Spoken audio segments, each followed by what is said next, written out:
Salut là-dedans, j'espère que tout va bien, que tout se passe pour le mieux pour vous. Alors, qu'allons-nous voir aujourd'hui dans Speed Actu? Nous allons peut-être assister aux prémices d'un potentiel retour du GOAT du MMA, Jon Jones. Lui qui a disparu depuis le 8 février 2020 avec sa dernière défense de titre face à Dominic Reyes. Faut dire que pour l'instant, Bones préfère mener les guéguerres sur Twitter plutôt que dans l'octogone.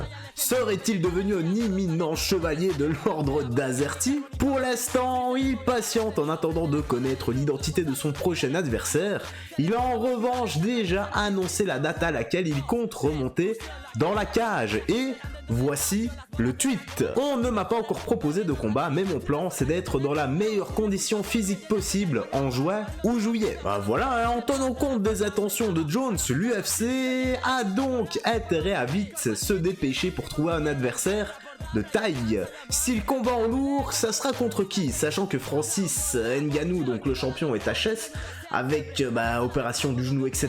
pour l'instant, mais ce ne sont pas les combattants qui manquent, et il y a le choix entre Thomas Spinal, Cyril Gane, Tai Tuivasa, Derek Lewis, Stipe Miocic et Tyson Fury. Ah oui, non, merde. Lui, voilà, on s'est trompé de catégorie et de sport, surtout. Pas de catégorie, mais surtout de sport. Ah, les petites blagues vite faites, voilà, on a le droit de rire de temps en temps, non? De toute façon, le nom de l'heureux élu sortira certainement dans quelques semaines, à en croire les propos de Dana White qui s'est lui-même exprimé dans TMZ Sport. Et il a dit, écoutez, les gens n'arrêtent pas de dire à quel point nos cartes sont énormes, et je faisais justement la remarque à quelqu'un l'autre jour en disant que notre line-up pour cet été est incroyable. J'espère que Jon Jones fera partie de cette line-up cet été. Reste maintenant à savoir quel monstre de la catégorie serait disponible pour cette échéance et se montrerait prêt à affronter Jones. Comme Francis Ngannou est blessé, et bien apparemment ce serait un potentiel Stipe Miocic qui apparaît comme l'adversaire parfait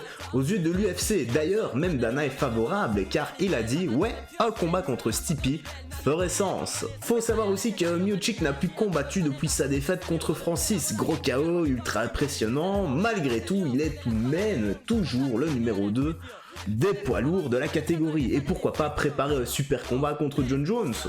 Tu en penses quoi? Franchement, ça serait tout de même épique. Et ben voilà frérot, serait la petite news, la petite actu se termine ici. J'espère que tu as bien apprécié. Tu peux liker, tu peux commenter, tu fais ce que tu veux. Voilà, avec sagesse et respect, moi ça m'aide également à éclater l'algorithme de YouTube.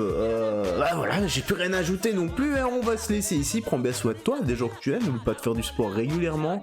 Une bonne alimentation, une bonne hygiène de vie. Vitamine oméga 3 à la base des compléments alimentaires. Ça faisait longtemps et c'est très important de le répéter de temps en temps. Et je vais te laisser ici.